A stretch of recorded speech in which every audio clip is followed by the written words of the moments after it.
Salut à vous tous. Donc aujourd'hui, on va voir simple présent.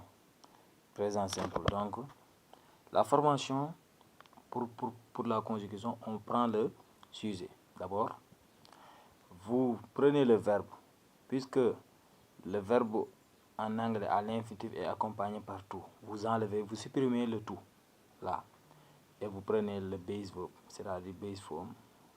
Vous le mettez avec le sujet. Exemple, Mary and Maddy. Vous prenez, on dit tout livre. Vous enlevez le tout, donc vous amenez livre in Dakar. Tout simplement. Donc c'est simple. Si c'était to go, Mary and Maddy, go. Si c'était to have, Mary and Maddy, have. D'accord. Maintenant, mais il y a, ça c'est d'une manière générale. Mais il y a une exception. Alors l'exception c'est quoi?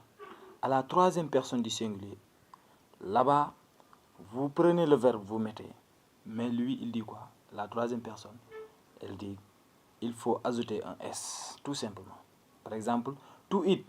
Vous enlevez le tout, c'est eat, tout simplement. Mais on est à la troisième personne, the dog, le chien. Donc, vous ajoutez S. The dog eats meat. Donc, c'est tout simplement. Fatou, cook. C'était to cook. Donc, vous enlevez le tout, vous mettez Fatou, et vous mettez cook. Et maintenant, vous ajoutez le S parce que c'est à la troisième personne du singulier. Donc, Fatou, c'est she. Ali, he. Plays, c'était to play. Donc, vous enlevez le tout, vous mettez play et vous ajoutez le S. C'est la règle générale. Généralement, on ajoute S à la troisième personne du singulier. Donc, c'est seulement ça. Mais pour le reste des sujets, c'est simplement, on enlève le tout et on prend tout simplement le verbe. On prend le verbe, on enlève le tout. Mais à la troisième personne du singulier, ajouter S, c'est simple.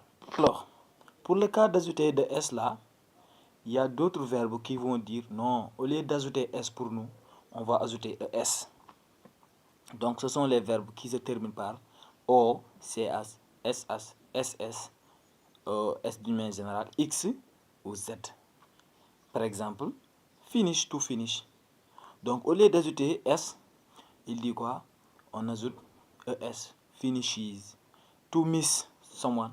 Donc, vous ajoutez ES, misses. To teach, vous ajoutez, il se termine par CH. Donc, on ajoute ES. Alors, en résumé, donc, pour conjuguer au présent, vous prenez le sujet et vous prenez le verbe sans tout. D'accord. Mais à la troisième personne du singulier, on ajoute S. Mais si le verbe se termine par CH, O, CH, SH, SS, X, Z, au lieu d'ajouter S seulement, on ajoute E d'abord et on ajoute S. C'est-à-dire, on ajoute ES. D'accord. Alors, toujours à la troisième personne du singulier. Donc, l'autre exception, c'est quoi? Avec les verbes qui se terminent par Y. Donc, à la troisième personne du singulier, au lieu d'ajouter S seulement, au lieu d'ajouter ES directement, qu'est-ce qu'on fait? Si le verbe se termine par Y et que le Y, soit il est précédé par une consonne ou bien par une voyelle, vous regardez derrière le Y, y a-t-il une consonne ou y a-t-il une consonne ou une voyelle? Donc, s'il y a une voyelle, vous faites ce que vous faisiez. Vous ajoutez S simplement. Alors que si le Y est précédé par une consonne, c'est-à-dire il vient après une consonne.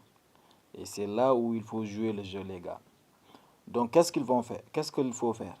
Il faut changer le Y en I. Changer le Y en I. Et vous faites quoi? Et vous ajoutez ES. Donc, si le verbe se termine par Y, à la troisième personne du singulier, vous changez le Y en I d'abord et vous ajoutez ES.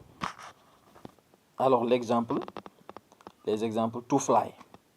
Regardez le Y, il est précédé par L. L, c'est une consonne. Donc, directement, je supprime le Y. Et je mets I et j'ajoute ES, ça me donne flies. To cry, le Y est précédé par R. R, c'est une consonne, oui. Donc, je change le Y, je mets I et j'ajoute ES. To try, même chose. On change, le Y est précédé par R. Donc, on change le Y en I et on ajoute ES. Alors, to play, regarde le Y, il est précédé par A. A, c'est une voyelle. Donc, on ne change pas le Y.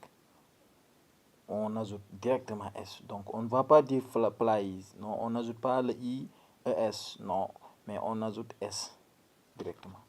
Donc, c'était ça les gars. Donc, il faut comprendre ainsi. Merci beaucoup. Merci de s'abonner.